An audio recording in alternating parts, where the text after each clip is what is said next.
tardes, mi nombre es Mario Castillo, soy parte de médico de planta del staff del IGA General San Martín y actualmente me desempeño como jefe de residentes del mismo hospital.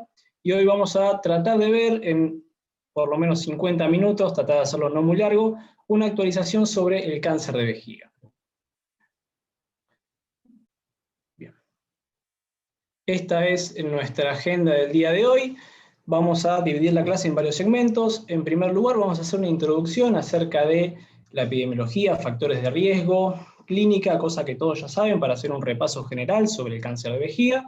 Y posteriormente nos vamos a abarcar en el manejo del cáncer de vejiga de acuerdo a sea no músculo invasivo, y para terminar la clase vamos a traer un poco sobre mecanismos de acción y estrategias actuales de la inmunoterapia en el cáncer de vejiga.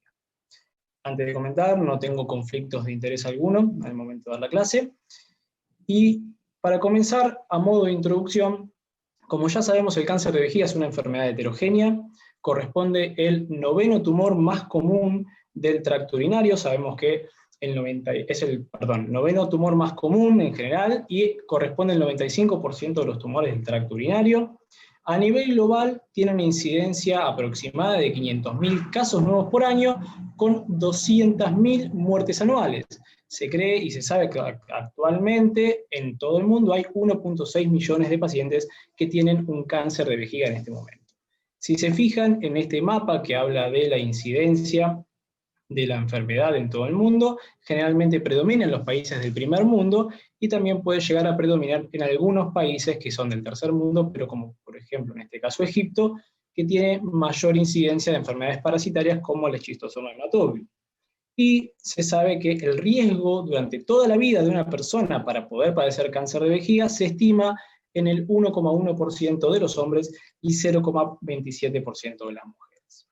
Cuando decimos que es una enfermedad heterogénea, sabemos que representa un espectro que puede ir desde una enfermedad recurrente, no invasiva, como tiene a la izquierda, que generalmente requiere un manejo crónico, a una enfermedad avanzada, muy agresiva, como ven a la derecha, que generalmente puede requerir un tratamiento multimodal e invasivo. Así que tenemos que es una enfermedad con mucha heterogeneidad en cómo puede presentarse y evolucionar. En cuanto a los factores de riesgo, ya son por todos conocidos. La enfermedad avanzada es uno de los principales. Sabemos que tenemos un periodo de diagnóstico en los pacientes que tienen una edad entre los 70 y los 84 años. Son pacientes mayores, si bien podemos tener la enfermedad diagnosticada en pacientes más jóvenes. La exposición a carcinógenos también es por todos conocida, el tabaco como el principal factor de riesgo, pero también hay exposición a benceno y aminas aromáticas que generalmente se pueden asociar a exposiciones laborales por algunas personas. La éstasis urinaria también la conocemos, ¿sí? Significa que si un paciente no puede vaciar bien su vejiga, va a tener mayor contacto de la orina con carcinógenos con la mucosa vesical, y eso puede también aumentar el riesgo. Y como ya también sabemos, la inflamación crónica, ya sea por infección crónica, que pueden ser parasitarias o bacterianas, el cateterismo crónico y las cirugías de ampliaciones vesicales, que también someten a la mucosa, al epitelio, a la exposición a carcinógenos. En cuanto a la fisiopatología, conocemos que histológicamente el tumor se compone en un 75% de un carcinoma uroterial puro y tiene un 25% de variante histológica, que le puede conferir mayor riesgo o mayor agresividad al tumor. Y de acuerdo a estándares histológicos de la Organización Mundial de la Salud, la clasificamos como una enfermedad de alto grado o de bajo grado. Y de acuerdo a la profundidad de invasión vesical, eso nos va a determinar el estadio que se le va a asignar, como vamos a ver a continuación. En este gráfico podemos ver la relación del estadio tumoral con la profundidad de invasión del músculo, del tejido vesical. Lo importante de este gráfico, que ya es conocido por todos, es la diferencia entre el cáncer de vejiga no músculo invasivo y músculo invasivo, que tomamos como límite la infiltración o la invasión de la capa muscular propia o el músculo detrusor, ¿sí? Siguiendo con la fisiopatología, nosotros sabemos que el carcinoma in situ es una entidad un poco aparte, siempre la tomamos como algo un poco aparte. ¿Por qué? Porque la definimos como una lesión plana, pero tiene la particularidad de que, si bien no es invasiva, es de alto grado y presenta altos índices de recurrencia y progresión, a diferencia de lo que uno tal vez puede inferir de lo que es un carcinoma in situ. Así que sabemos que en cáncer de vejiga el carcinoma in situ es sinónimo de peor tipo de tumor, más progresión, mayor recurrencia.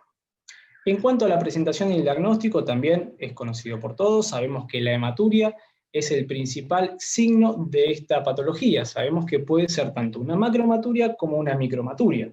Y como ven ahí, sabemos que un paciente que tenga una macrohematuria tiene aproximadamente un 16,5% de diagnosticarse con un cáncer de vejiga, mientras que la hematuria microscópica solamente lo es en un 4%.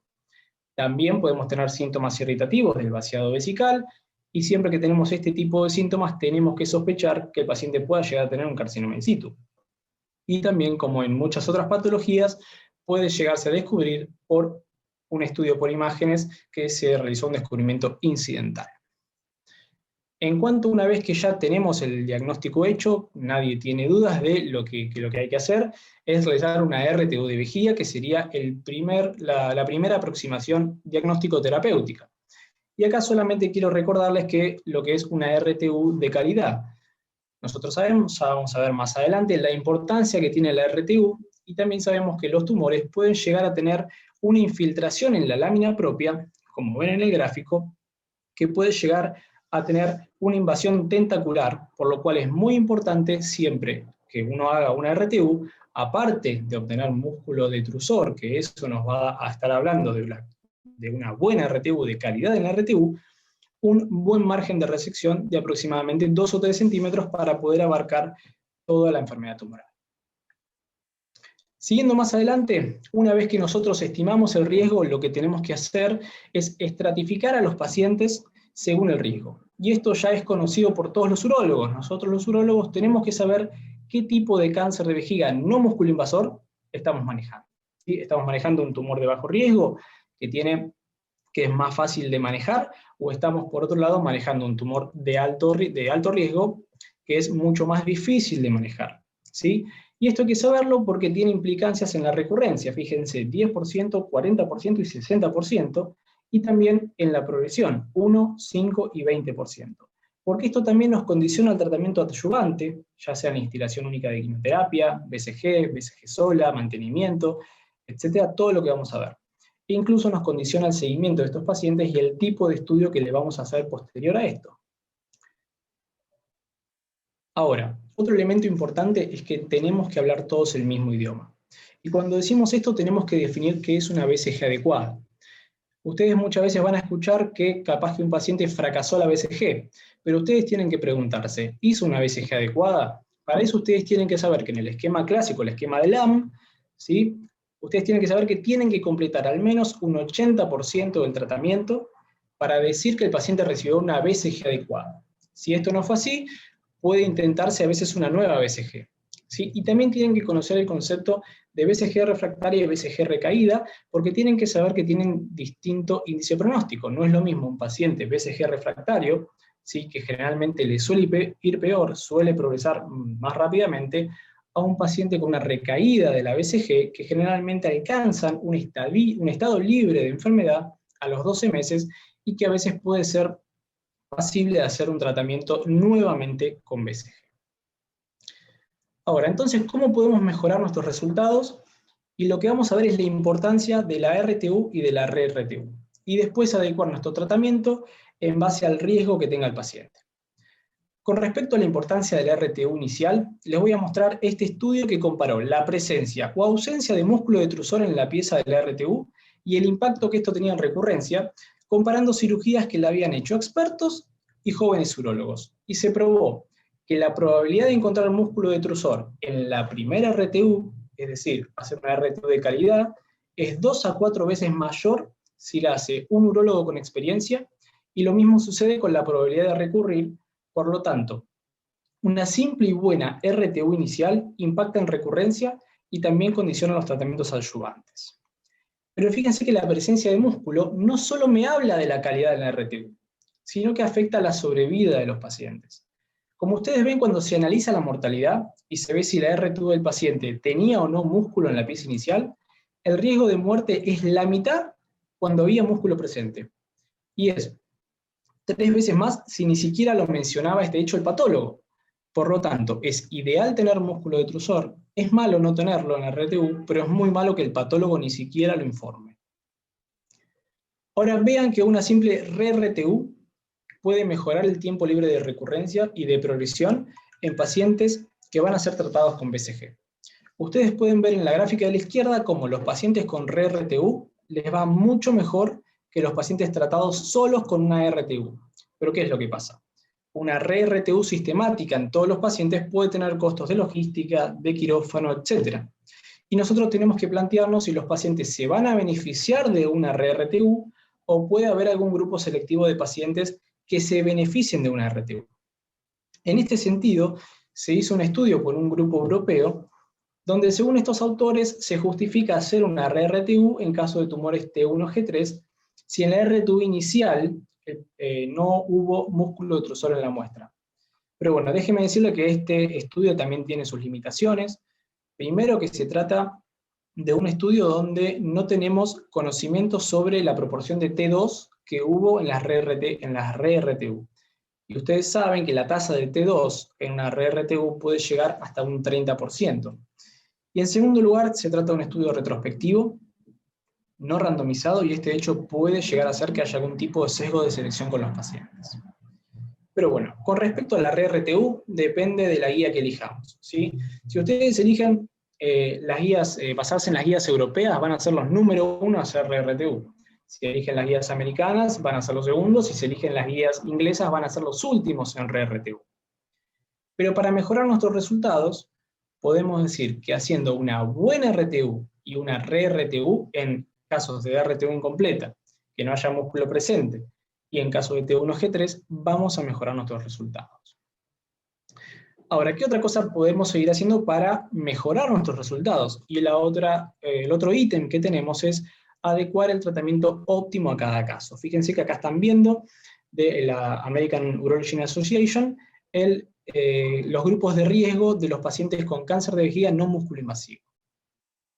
Y entonces, lo primero que tenemos que preguntarnos es si necesitamos hacer tratamiento adyuvante en todos los pacientes o si simplemente podemos vigilar a alguno de ellos. Y la evidencia para vigilar a algunos pacientes es cada día mejor. De la mano de la vigilancia activa en el cáncer de vejiga no invasor, también puede llegar a ir la posibilidad, como en algunos países del primer mundo, de tratar las recaídas en consultorio con un tratamiento más costo efectivo. Entonces, de la vigilancia activa solamente quiero hacer comentario a 2 artículos que le traje de un grupo italiano Vías. En la primera publicación, que es la que están viendo acá, tenían experiencia prospectiva con 55 pacientes que tenían tumores pequeños de bajo grado, la mitad de los cuales no habían recaído en 53 meses de seguimiento. Y la segunda publicación que hace este grupo, ya con 167 pacientes, mantiene resultados similares, y fíjense que curiosamente ocurre algo similar a lo que pasa con la vigilancia activa en el cáncer de próstata, que se considera que cuando estos pacientes, ¿sí?, habían fracasado la vigilancia en el cáncer de vejiga no invasor, el 30% de ellos en realidad no tenía una enfermedad significativa. Entonces ahora pasemos a los tumores que no tienen condiciones para vigilarse y que pueden beneficiarse de un tratamiento adyuvante. En este sentido, la instilación vesical posoperatoria inmediata con quimioterapia ha tenido una enorme notoriedad en los últimos 10 años, y acá les traigo un metaanálisis del autor Sylvester, que es probablemente muy conocido por todos los urólogos, que mostró claramente que instilar quimioterapia en vejiga en el posoperatorio inmediato disminuye el riesgo de recidiva en los tumores de bajo riesgo, y solamente quiero recalcar que en los pacientes con tumores de bajo riesgo, ¿sí? Este metaanálisis ha recibido muchas críticas, ¿sí?, de muchos urólogos reconocidos, y también tiene varios talones de Aquiles. Entre ellos es principalmente la ausencia de anatomía patológica. Nosotros sabemos que para poder decir que un tumor es de bajo riesgo necesitamos una anatomía patológica, pero también sabemos, y hay muchos trabajos en la literatura actualmente, que dicen que el urólogo, cuando va a resecar un tumor, generalmente suele coincidir bastante con lo que él ve, ¿sí?, y sospecha que puede ser un tumor de bajo grado. Pero bueno, la falta de anatomía patológica es un talón de Aquiles muy importante que tiene este trabajo, y también hay otro talón de Aquiles importante, que es que para que esta quimioterapia intravesical sea efectiva, tiene que darse justo en el posoperatorio inmediato.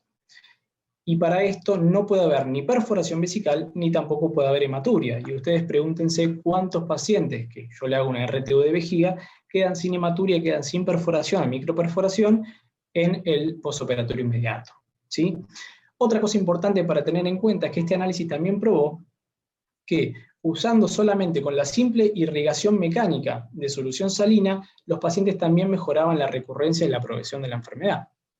Pero bueno, para pasar a lo más importante de este artículo, si bien tiene muchas críticas, entre ellas que se hizo en base a un grupo de pacientes muy heterogéneo, que utilizaron 4 tipos distintos de quimioterapia en dosis distintas, algunos pacientes le dieron también dosis de inmunoterapia, pero lo importante es que se vio que en aquellos pacientes que no eran de riesgo bajo, sino que eran de riesgo alto, aumentó el riesgo de muerte en esos pacientes.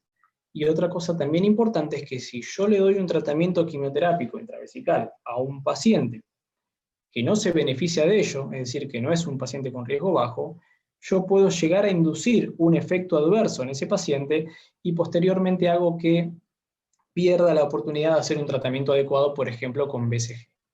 ¿Bien? Este estudio que se hizo con gemcitabine, que demostró resultados absolutamente espectaculares, similares a la mitomicina C, también con la instilación intravesical en el postoperatorio. En cuanto al riesgo intermedio, vamos a tener que el riesgo intermedio es una zona gris, donde nosotros vamos a tener una gran caja de Pandora donde nos tenemos que hacer algunas preguntas. Entre ellas es, ¿qué tenemos que hacer? ¿Mitomicina C o BCG? Y en este sentido, en riesgo intermedio, si bien pueden hacerse las dos drogas, la BCG más mantenimiento es la ganadora de la mayoría de los trabajos. Y con respecto a qué esquema utilizar, se utiliza el clásico esquema de Lamb, ¿sí? El esquema de Lamb, como ya conocen, tiene una fase de inducción, que son 6 por 6 semanas, una dosis semanal, y una etapa de mantenimiento, donde se hacen mantenimientos, ¿sí?, durante 3 semanas, de los meses 3, 6, 12, 18, 24, 30 y 36. Igualmente, más adelante vamos a tener ya un webinar sobre tratamiento de BCG, pero también hay que decirles otras cosas. Aparte del esquema clásico, también tenemos que conocer cuál es la dosis. Se sabe que la dosis mínima para poder hacer una BCG de calidad de un paciente debe ser mínimo 120 miligramos, lo que generalmente se usa es a partir de 140 miligramos. Y con respecto a cuánto tiempo, esto está muy claro en este estudio de Odense, donde dejó claro que para riesgo intermedio se requiere 1 año a dosis full de BCG. ¿Y puedo yo reducir la dosis de las 15 dosis que hay básicas? Bueno, por ahora no. Y por eso les quiero traer este estudio que se hizo en Estados Unidos, que es el famoso estudio Nimbus, que se hizo porque en Estados Unidos estaban teniendo una carencia de BCG. Entonces se planteó este estudio que lo que hizo fue intentar disminuir de 15 dosis a 9 dosis a ver cómo les iba, pero la verdad que el estudio fue interrumpido porque en el análisis interino que se hizo, demostró que era un estudio de baja calidad, es decir, un estudio de no inferioridad, ¿sí?, donde no alcanzó siquiera estándares importantes, y automáticamente dejaron de reclutar pacientes. Así que por ahora no tenemos evidencia que nos diga que podemos reducir la dosis de BCG. Ahora, ¿debemos hacer BCG sola? ¿O podemos hacer mitomicina C? ¿O podemos sumar las dos? Bueno, cuando sumamos las dos, como pueden ver en el gráfico, nos va mejor. Pero también tenemos que saber que si sumamos las dos, también podemos estar sumando toxicidad para el paciente, ¿sí? Y muchas veces esto no es bien tolerado. Pero bueno, entonces en riesgo intermedio, esto lo quiero decir a modo de resumen, tienen que saber que no todos los pacientes son iguales, ¿sí? Ustedes pueden considerar este trabajo para elegir pacientes de riesgo intermedio, ¿sí?, sin factor de riesgo, que no tengan factor de riesgo, pueden tratarlos como pacientes de bajo riesgo. Y si el paciente de riesgo intermedio tiene más de estos 3 factores que ven acá, los pueden tratar como pacientes de alto riesgo. Bueno, pasando al alto riesgo, acá la cosa es más fácil, ¿sí? En alto riesgo la BCG es la ganadora indiscutible de la mayoría de los trabajos, ¿sí? Y está en todas las guías así descrito. Acá ya sabemos lo que hay que instilar, no hay que hacer quimioterapia, sino que hay que hacer BCG. En eso no hay ninguna duda. ¿Y cuánto tiempo? Esto también quedó claro en el estudio de Odense, donde demostró que en un paciente de alto riesgo, si lo tolera, tiene que hacerse dosis full durante 3 años. Ahora, ¿qué hacer en caso de fallo a la BCG? ¿sí? Acá el problema es que todas las guías proponen sacar la vejiga.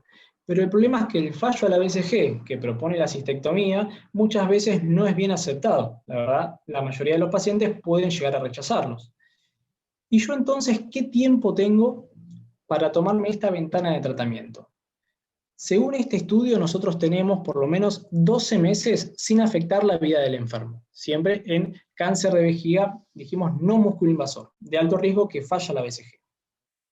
¿Y qué puedo hacer entonces? Bueno, una opción es asociar gemcitabine más mitomicina C, que verdaderamente es una buena opción. Fíjense que la mitad de los pacientes a 2 años van a conservar la vejiga. Y lo importante es que esto es un tratamiento intravesical que lo manejan los urólogos. También podemos hacer terapia intravesical con gemcitabina más docetaxel, que también fíjense que a la mitad de los pacientes a los 2 años van a conservar la vejiga y esto sigue siendo tratamiento intravesical para urólogos. También podemos utilizar tecnología, ¿sí?, para aumentar la temperatura dentro de la vejiga. Ustedes saben que es algo relativamente nuevo, hay una nueva tecnología llamada Synergo, que ya está aprobada por la FDA, que consiste en un catéter 18 French, que utiliza energía para aumentar la temperatura entre 41 y 44 grados, ¿sí?, y se instila mitomicina C. Esto ha demostrado tener muy buenos resultados por ahora en los estudios fase 2, fase 3, y ya fue aprobado incluso por la FDA. También podemos hacer inmunoterapia, esto ya lo vamos a hablar en la parte final de la clase, pero tienen que saber que el estudio Keynote 057 es un estudio de fase 2 de único brazo, ¿sí?, que tenía 2 cortes, uno que era solamente la corte A, era solamente con pacientes con carcinoma in situ, y la corte B, solamente con pacientes con tumores papilares, donde se administró pembrolizumab, ¿sí?, que es una de nuestras drogas para la inmunoterapia. Se instiló intravenoso cada 3 semanas, y a los 3 meses fue la primera evaluación de respuesta completa, y se vio que de los pacientes, la mitad tenía todavía su vejiga donde corresponde. Pero cuando se siguió ese grupo durante 1 año, se vio que todos esos pacientes que habían conservado la vejiga se bajó a la mitad. Es decir que más o menos el 20% de los pacientes pudieron conservar la vejiga cuando llegaron los 12 meses. Pero bueno, con eso fue suficiente para que la FDA aprobara al pembrolizumab como tratamiento.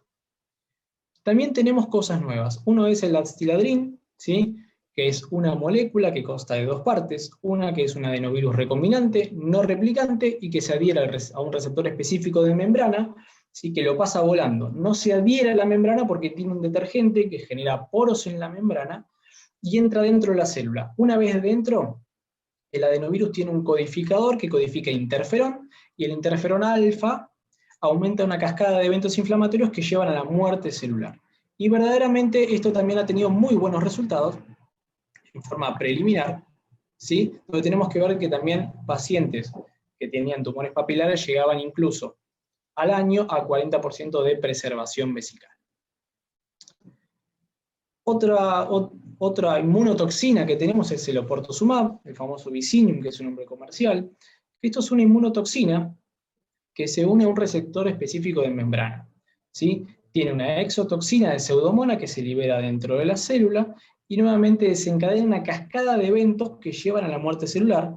Y fíjense ustedes que tuvieron muy buenos resultados en fase 2 y dieron resultados también en fase 3, donde la mitad de los pacientes al año eventualmente pueden conservar la vejiga con muy pocos síntomas irritativos. Pasando ahora al cáncer de vejiga músculo invasivo, una de las principales cosas que tenemos que tener en cuenta es la anticipación. Porque la verdad que siempre que se arranca antes y anticipamos el problema, los resultados suelen ser mejores. Y esto claramente lo demuestran los estudios que les voy a mostrar ahora sobre las ventajas de la neoadjuvancia previa a la cistectomía radical en estos pacientes. Entonces, ¿por qué hacer neoadjuvancia? Porque arrancamos tempranamente tratando la enfermedad microscópica, la enfermedad sistémica, y porque siempre es mucho más favorable tratar al paciente antes de operarlo, antes de una cistectomía que posterior a una cistectomía, ¿sí? Nosotros sabemos que la cistectomía golpea mucho a los pacientes, ¿bien? Y bueno, no hay absolutamente ya ninguna duda, todas las guías, en este caso la NCCN, la categorizan dentro de su nivel 1 de evidencia y de recomendación. Bien, y básicamente lo hace de acuerdo a estos 2 estudios que les voy a traer ahora, estos 2 trabajos. El trabajo de la izquierda es el clásico SWOG 8710, publicado en 2013, un trabajo del Dr. Grossman, ¿sí? Y quizás el estudio más grande que está a la derecha es el BEA-06. Y ahora vamos a ver muy rápidamente de qué tratan estos dos estudios. Este famoso estudio, el SWOG 8710, lo que hizo fue reclutar pacientes con enfermedad músculo-invasiva, sin ganglios positivos, que fueron randomizados en un ratio 1:1 a recibir quimioterapia basada en cisplatino, seguido de cistectomía versus cistectomía sola. Estos pacientes, fíjense que tuvieron un seguimiento de 11 años y su endpoint primario fue la supervivencia global, que fue positivo. Fíjense lo impresionante de los datos de este trabajo. Los pacientes viven en promedio 31 meses más. Es decir, que recibir quimioterapia prolonga tu vida 31 meses más. Esos son 2 años y medio más. Y es algo enorme en una enfermedad tan letal como es el cáncer de vejiga. Y este estudio, el estudio más grande, que es el BEA-06, que reclutó casi 1000 pacientes, 3 veces más que el estudio anterior, y fueron randomizados 500 por rama a recibir quimioterapia más cistectomía o radioterapia versus cistectomía o radioterapia sola. Y se hizo un seguimiento también de 8 años, un seguimiento bastante extenso. Y este estudio también fue positivo para su endpoint primario de supervivencia global, donde fíjense que sobrevivían los pacientes en promedio 21 meses más, los que hacían quimioterapia neoadyuvante. Esto es 1.7 años más que viven los pacientes. ¿Esto qué quiere decir? Que si recibís quimioterapia y tenés cáncer de vejiga músculo-invasivo, vivís más. Y ya no hay absolutamente ninguna duda. Pero nosotros sabemos que molecularmente, ¿sí?, no todos tenemos la misma respuesta a la quimioterapia porque somos heterogéneos. Y acá les quiero traer un poco este trabajo que hizo un atlas de cáncer, donde se intentó responder algunas preguntas de acuerdo a la clasificación molecular. Y acá pueden ver claramente cómo en azul oscuro, ¿sí?, tenemos los pacientes luminales, que son aquellos pacientes que les iba igual, hagan o no hagan quimioterapia. Generalmente evolucionaban bien. Y por otro lado, tenemos otro grupo de pacientes, los que están en la línea verde y los que están en la línea celeste, que son los de bajo claudín y los que están muy infiltrados por linfocitos, que son la línea celeste, ¿sí?, que les va particularmente mal con o sin quimioterapia, ¿sí? Pero fíjense que hay un grupo especial de pacientes, que quiero destacar, que son los pacientes basales, ¿sí?, que lo ven en la línea roja, bien, que no les va tan bien sin quimioterapia, pero que agregarle quimioterapia a estos pacientes aumenta muchísimo la chance que a estos pacientes tengan respuesta completa. Y sabemos que respuesta completa siempre es un subrogante de supervivencia global, ¿sí? Algo que también tengo que mencionar, si ven ahora los pacientes de la línea celeste, yo les dije que son pacientes luminales con importante infiltración de linfocitos. Y esto, en cierta forma, generó una hipótesis de trabajo y se puso a estudiar a estos pacientes, de si estos pacientes podían responder a la inmunoterapia, ¿sí? Y acá vamos a ver, estos son los resultados de un estudio actual de inmunoterapia que utilizó pembrolizumab, donde se estudió justamente a todos los pacientes a recibir inmunoterapia, ¿sí?, a comparación, comparándolos con quimioterapia. Y se vio que aquellos pacientes que tenían PDL1 positivo, que ya vamos a ver, es un biomarcador que habla de mucha infiltración linfocitaria, el 50% tuvo respuesta completa. Si esos mismos pacientes tenían un defecto en la reparación del ADN, tenían un 60% de respuesta completa, y si se sumaban las dos características, es decir, PDL1 positivo y déficit de reparación del ADN, todos los pacientes tenían casi un 100% de respuesta completa. Bien, esto ha cambiado un poco el paradigma, y fue la puerta como para empezar a hablar de lo que hoy se conoce como quimioinmunoterapia neoadyuvante, donde ya vamos a hablar con un poquito más de detalle más adelante. Con respecto a la adyuvancia, que es menos famosa, es menos conocida, tiene menos prensa que la neoadyuvancia, tiene sus ventajas, porque uno, ya estadificó previamente el paciente, porque está operado, y por otro, no estoy retrasando el inicio de la cistectomía radical. Bien. Pero acá tenemos un problema, los estudios de adyuvancia son realmente difíciles de conducir y realmente difíciles de realizar, porque los pacientes post-cistectomía radical quedan muy golpeados y es muy difícil incluirlos en estudios de quimioterapia, ¿sí?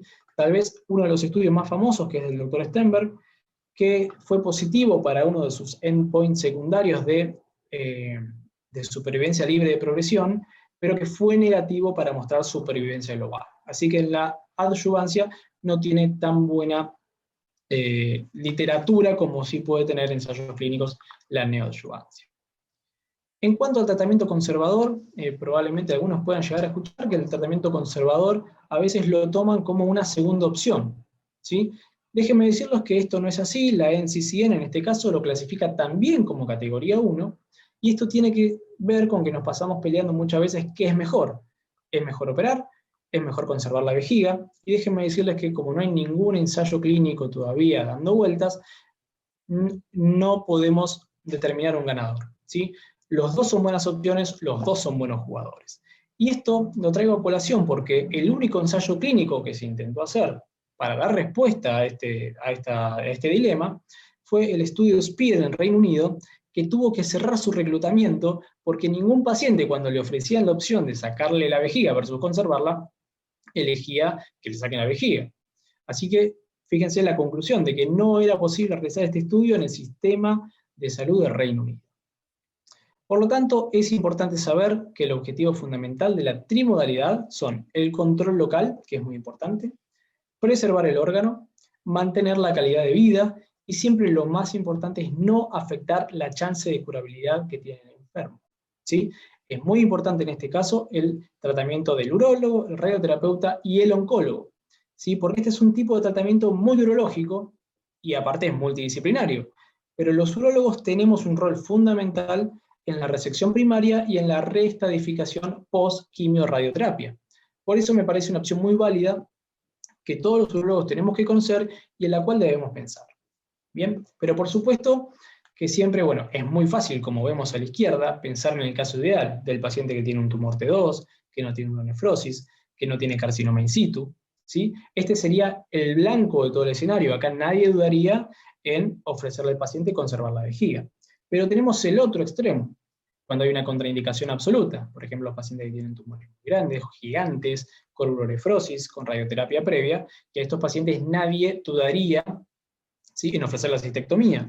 Pero lo importante es que existe una escala de grises que tenemos en el medio, y de acuerdo a la escala de grises dependiendo de la expertise, de la experiencia del grupo tratante, uno podría intentar conservar la vejiga. Vamos a hablar un segundo de unos mitos y verdades. Si bien es verdad, como se ve en las curvas de supervivencia que están viendo aquí, cuando mejor es la resección, ¿sí?, mejor les va a los pacientes, pero incluso en aquellos pacientes con malas resecciones pueden tener de todas maneras supervivencia global prolongadas. Fíjense, estas son supervivencias a los 5 años. Y lo mismo pasa con el estadio tumoral. Si bien es mejor que el paciente tenga un tumor pequeño T2, hay algunos pacientes con tumores T3 y T4 que también viven y también les va bien con quimio-radioterapia y con conservación de vejiga. De hecho, en las series más grandes que hay actualmente, tanto europeas como americanas, hay tasas de respuesta bastante superior, incluso al 70%, y a veces la mitad de los pacientes, o un poco menos, un 45%, logran estar vivos y conservando la vejiga en su lugar. ¿Bien? Y también tienen que saber, como lo vamos a ver un poco a continuación, que la inmunoterapia está cada vez más cerca y ya es parte del presente del tratamiento de la enfermedad del cáncer de vejiga. Bien, y con esto vamos a pasar a lo que es la inmunoterapia. Bien, muy bien. Y para pasar a la tercera parte de esta charla vamos a hablar acerca de la inmunoterapia, ¿sí? Si uno tuviera que resumir de qué va el tema de la inmunoterapia en cáncer de vejiga, básicamente lo que tratamos de hacer es ayudar a estos linfocitos T para que terapéuticamente reconozcan, se despierten y sean capaces de matar el tumor. Pero tenemos que saber que esta es una lucha más bien desigual. En general, el tumor tiene múltiples maneras de evadir la respuesta inmune y de vencer a estos linfocitos, así que nosotros terapéuticamente hemos descubierto la manera de ayudar a estos linfocitos para que reconozcan y maten el tumor. Tenemos que conocer que hay 7 pasos que se deben cumplir para que nuestro sistema inmune reconozca y efectivamente destruya el tumor. ¿Bien? Lo primero que tiene que ocurrir es que tiene que haber antígenos tumorales, es decir, el tumor tiene que ser visible para nuestro sistema inmune, expresando partículas, proteínas que son diferentes a las nuestras y entonces deben ser reconocidas como antígenos por nuestro sistema inmune. Lo segundo que tiene que pasar es que estos antígenos tienen que ser tomados y presentados por las famosas células presentadoras de antígenos o las famosas células dendríticas. bien, que básicamente patrullan el cuerpo en busca de antígenos, los capturan y en el tercer paso lo van a llevar al ganglio linfático para hacer la presentación, ¿sí?, a las células linfocíticas. Y nosotros sabemos que en el ganglio linfático tenemos dos tipos de linfocitos. Tenemos los linfocitos TD4 helper y los linfocitos TCD8 citotóxicos. Los linfocitos TCD8 citotóxicos son los que van a actuar en esta parte para tratar de destruir el tumor. Entonces, en el cuarto paso, estos linfocitos CD8 van a viajar a través del torrente sanguíneo para llegar en el quinto paso a la infiltración del tumor, es decir, tienen que reconocer e infiltrar el tumor para ayudar a destruirlo. En el sexto paso tienen que obviamente reconocer el antígeno tumoral, es decir, que les fue presentado en el ganglio, y el séptimo paso, si todo sale bien, ¿sí?, es matar el tumor. Esto parece fácil decirlo así, pero en la práctica no es tan fácil. Nosotros tenemos terapéuticamente drogas que actúan en dos de estos pasos de reconocimiento, que son básicamente uno como una droga que es el ipilimumab, que ya la vamos a ver más adelante, que actúa en el ganglio linfático, y otro conjunto de drogas que son probablemente las más conocidas por ustedes, como el nivolumab, el atezolizumab, el pembrolizumab y el avelumab, que van a actuar en la séptima parte, que es en el microambiente tumoral. Para explicar un poco acerca de la fisiología, nosotros tenemos que saber lo que sucede con el linfocito T cuando llega al microambiente tumoral, ¿sí? Sabemos que una vez que se encuentra con la célula tumoral, si la célula tumoral no se defiende, el linfocito T citotóxico efectivamente la mata. Pero, como vemos en la imagen, si el tumor expresa PDL1, ¿sí?, que actúa como un escudo, inhibe a nuestro linfocito T, y esto empieza a conocerse como linfocito T exhausto. ¿Qué quiere decir? Es un linfocito que está en el lugar, que está en el microambiente, que reconoce el tumor, pero que no lo puede matar. Así que, sobresimplificando, acá les pongo en el esquema, el PDL1 actúa como un escudo contra el linfocito T. Y nosotros terapéuticamente lo que vamos a tratar de hacer con una de nuestras drogas, la que actúan justamente en el microambiente tumoral, es tratar de bajar ese escudo. ¿Cuáles son los predictores de respuesta y qué conocemos ahora de lo que conocemos ahora de por qué un tumor responde a la inmunoterapia? Uno, como dijimos, es la expresión de PDL1 por parte del tumor. El segundo es la carga mutacional, es decir, aquellos antígenos que van a ser reconocibles, que lo van a hacer visible al tumor con nuestro sistema inmune. Y el tercero es la infiltración del tumor por los linfocitos T citotóxicos. Entonces, si ponemos estos círculos en el esquema que vimos anteriormente, nosotros sabemos que el primer paso son los antígenos, que tenemos la carga mutacional, ¿sí? En el quinto paso va a actuar la infiltración por los linfocitos CD8, y ya vamos a ver el concepto de lo que se conoce como un tumor caliente y un tumor frío, y el séptimo paso actúa en este escudo terapéutico en el que nosotros vamos a tratar de bajar, que es con la expresión de PDL1. Entonces, el cáncer de vejiga, vamos a ver que cumple con estas tres características. Primero, es un tumor con un alto número de mutaciones, como todos los tumores inducidos por carcinógenos externos, el tabaquismo en este caso, ¿sí?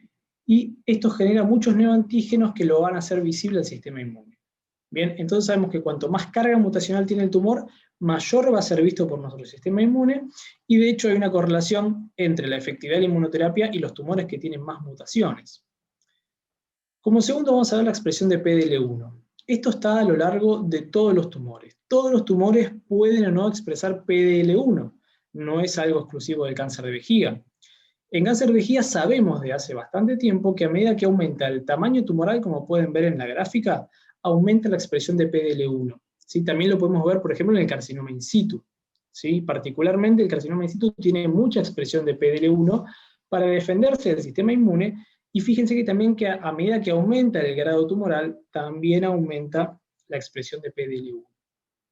Entonces, veíamos que los tumores PDL1 positivos, como también pueden ver en este gráfico, desde hace mucho tiempo, sabemos que los tumores PDL1 positivos tienen peor pronóstico, o a los pacientes les iba peor en cuanto a supervivencia global, que a los pacientes que tenían PDL1 negativo. Bien, y esto lo sabemos desde hace bastante tiempo, antes incluso del advenimiento de la inmunoterapia. Y después, por último, vamos a hablar de la infiltración por células T y del concepto de tumor frío y tumor caliente. Nosotros, como pueden ver acá, sabemos que el tumor de vejiga es un tumor tibio. ¿Qué quiere decir? Está infiltrado por linfocitos T, pero no es de los tumores más infiltrados. Esto es parte de un ranking que clasifica los tumores en tumores fríos o tumores calientes, siendo un típico tumor frío el cáncer de páncreas y un típico tumor caliente el melanoma.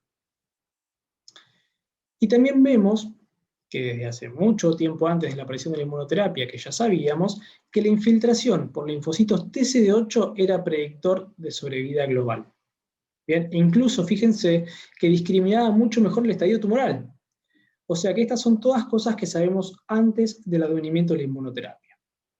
Ahora, si pasamos a las drogas para tratar de entender dónde funcionan, como yo les comenté antes, tenemos básicamente dos grupos. Uno es el ipilimumab, que es aquella droga que principalmente actúa en los ganglios linfáticos, que es un inhibidor del CTLA4, ¿sí? Que es un mecanismo que tiene el linfocito T. El CTLA4 es un receptor que al estimularse inhibe la proliferación de esas células T. Es decir, que aumenta la inhibición y la muerte de esas células T. Así que inhibiendo con el ipilimumab este receptor del CTLA4, estamos de alguna forma estimulando a esa célula T para que siga reproduciéndose y siga agrediendo al tumor. De la misma forma, nosotros, como ya también habíamos hablado en el microambiente tumoral, actúan otro tipo de drogas, como el atezolizumab, el avelumab o el pembrolizumab, las drogas más conocidas, que son inhibidores del PDL1. ¿Sí? El PDL1, como también conocemos, es este escudo que expresan algunos tumores para defenderse de la célula T. Bien, y estos son los famosos, como los van a conocer en algún lado, y son inhibidores de los checkpoint inhibitorios, ¿sí? Porque estos checkpoints que nosotros vemos en las células del sistema inmune sirven obviamente también para no tener enfermedades autoinmunes. Entonces nosotros al inhibirla estamos despertando la inmunidad antitumoral, pero ojo porque también podemos despertar la autoinmunidad en las personas. Entonces la inmunoterapia ha llegado a todas las fases del cáncer de vejiga. Estas, como pueden ver, son las distintas etapas del cáncer de vejiga, y vemos que la inmunoterapia se está utilizando en pacientes, por ejemplo, BCG refractarios, en la neoadyuvancia, en la adyuvancia después del tratamiento radical o conservador, se está utilizando como primera línea en cáncer de vejiga metastásico, en mantenimiento y también en segunda línea, es decir, que hoy tenemos la posibilidad de usar inmunoterapia en todos los estadios de la enfermedad. Ahora entonces vamos a ver rápidamente la inmunoterapia en cada una de estas fases. ¿Sí? Hay que resaltar, bueno, algo que venimos haciendo hace mucho, que es la BCG, que es una inmunoterapia, que en realidad es un agonista de los Toll-like receptors, ¿sí? Que lo que hacen es despertar el sistema inmune y hacer que éste reconozca el tumor superficial y lo elimine. Ahora, cuando los tumores se vuelven BCG refractarios, lo que sucede es que suelen expresar PDL1 como vimos anteriormente. O sea que este es un mecanismo de resistencia. Y entonces podemos ver ahí en esta imagen que en los granulomas inducidos hay mucha expresión de PDL1, y por eso es lógico y racional el sentido de usar inmunoterapia en enfermedad BCG refractaria, donde ya está aprobada una droga como lo es el pembrolizumab, y hay incluso muchos más ensayos clínicos actualmente en estudio. Después vamos a hablar de la inmunoterapia neoadyuvante, que es una de las cosas que está surgiendo en la actualidad, ya lo conocemos desde hace un par de años, y que viene con mucha fuerza porque ha tenido trabajos muy importantes, que si bien ha sido de corto tiempo, pero han dado resultados bastante importantes. ¿Sí? Acá tenemos resultados preliminares que se presentaron en el estudio BLAST, ¿bien? Donde podemos ver que la combinación de quimioterapia e inmunoterapia, ¿sí? Ha tenido resultados preliminares muy buenos. Vimos, fíjense, un 66% de respuesta completa en muchos pacientes. En cuanto a la inmunoterapia adyuvante, esto es algo que ya hablamos en la segunda parte de la charla, todavía la inmunoterapia no tenemos buenos resultados. Desgraciadamente se reportó el primer estudio, que es el famoso INVIGOR 010, que es de inmunoterapia adyuvante post-cistectomía radical, ¿sí? Donde utilizó atezolizumab, y verdaderamente ha sido negativo, así que por ahora tenemos intriga de qué es lo que va a pasar en esta etapa de la enfermedad. En primera línea metastásica, inicialmente la inmunoterapia encontró su lugar en aquellos pacientes que no son elegibles para cisplatino, es decir, que son inelegibles para cisplatino. Aquí les traigo parte de los criterios que se utilizan para que un paciente no pueda ser candidato a cisplatino, que es la mejor quimioterapia que le podemos ofrecer. Fíjense el performance status, un clearance de creatinina bajo, neuropatía, pérdida de audición, incluso la insuficiencia cardíaca. Y algo importante, como pueden ver en el gráfico que tienen a la derecha, es que la población que manejamos con cáncer de vejiga generalmente son pacientes añosos. Y entonces es muy común que pacientes añosos con cáncer de vejiga no sean elegibles para cisplatino. Y cuando uno no puede elegir cisplatino, la opción es el carboplatino, pero desafortunadamente los resultados con carboplatino son muy pobres en estos pacientes. Fíjense, sobrevidas de 8 o 9 meses, que son sobrevidas muy, muy cortas, que tienen una buena tasa de respuesta, pero que tiene poca sobrevida global. Entonces, la droga, la inmunoterapia que encontró su aprobación aquí, es el pembrolizumab fundamentalmente. Aquí se realizó un estudio de una sola rama, ¿sí?, que mostró tasas de respuesta muy altas, incluso hasta el 50% pacientes que eran PDL1 positivos, y sobre todo respuestas muy buenas en pacientes muy añosos y con deterioro del performance status, ¿sí?, que estos son pacientes a los cuales ni siquiera se les puede hacer quimioterapia. Además, mostró resultados preliminares muy buenos en sobrevida global, por encima de lo que se le puede ofrecer el carboplatino, y hoy es tratamiento de elección en primera línea para un paciente que no es candidato a cisplatino, PDL1 positivo, como explicaba anteriormente. También tenemos quimioinmunoterapia en primera línea, ¿sí? Recientemente se conocieron los resultados del estudio en Vigor 130, que combinó quimioterapia más atezolizumab, y sabemos que esto fue superior a quimioterapia por sí sola. Actualmente creo que esta terapéutica todavía no está aceptada porque es muy reciente, pero probablemente en poco tiempo ya esté aprobada para el tratamiento. Y ahora una terapia nueva que se conoció hace aproximadamente ya un año, que tenemos los resultados, del estudio Javelin 100, que utilizó avelumab de mantenimiento post-quimioterapia, que la verdad tuvo excelentes resultados, y probablemente esto también sea un poco del cambio de paradigma de cómo se trata esta enfermedad en este estadio. Y para terminar, ¿sí?, tenemos la inmunoterapia en segunda línea, ¿sí? Estos son aquellos pacientes que han progresado después de la quimioterapia. Probablemente aquí es donde nació el concepto de inmunoterapia hace 7 años atrás en cáncer de vejiga, con una droga que fue la atezolizumab, que se presentó en varios estudios, y luego se realizó este estudio en fase 3, que comparó pembrolizumab en segunda línea y lo comparó con quimioterapia. Fíjense que este estudio fue positivo para pembrolizumab, y en este momento la inmunoterapia entonces es estándar en tratamiento de segunda línea en cáncer de vejiga. Fíjense como en el gráfico a la izquierda los pacientes responden rápido y mantienen la respuesta porque el sistema inmune se activa y sigue combatiendo al tumor, así que la durabilidad en la respuesta es una de las características llamativas y ventajosas de la inmunoterapia. Y como ven a la derecha, acá tengo un reporte incluso de más de 3 años de seguimiento, ¿sí?, que recordemos que esto es inmunoterapia en segunda línea, estos son pacientes que eran muy difíciles que estuvieran vivos actualmente. Y fíjense que en este estudio pueden ver que a los 3 años el 20% de los pacientes sigue vivo incluso en esta situación. Estos son resultados que realmente son muy alentadores para la inmunoterapia y para el seguimiento de esta patología. Y a modo de conclusiones, para resumir un poco esta charla que ha sido extensa, sabemos que el cáncer de vejiga es una enfermedad heterogénea y muy inmunogénica. Sabemos que hay que adecuar el tratamiento según el riesgo del paciente, hay que tratar de individualizar los distintos tratamientos para ofrecer a los pacientes. Sabemos la importancia del rol de la neoadyuvancia en el cáncer de vejiga músculo-invasivo, con sus aumentos en la sobrevida. Sabemos lo que es que la terapia de la conservación vesical no es una segunda elección, sabemos que tiene sus indicaciones precisas y a los pacientes le va muy bien. Sabemos que la inmunoterapia es hoy un estándar en múltiples y cada vez más escenarios, ¿sí? La inmunoterapia es verdaderamente el futuro, ya es parte del presente nuestro en la patología. Y sabemos que el PDL1 es un biomarcador que está disponible y que es útil para el tratamiento de esta patología. Sin más, muchas gracias.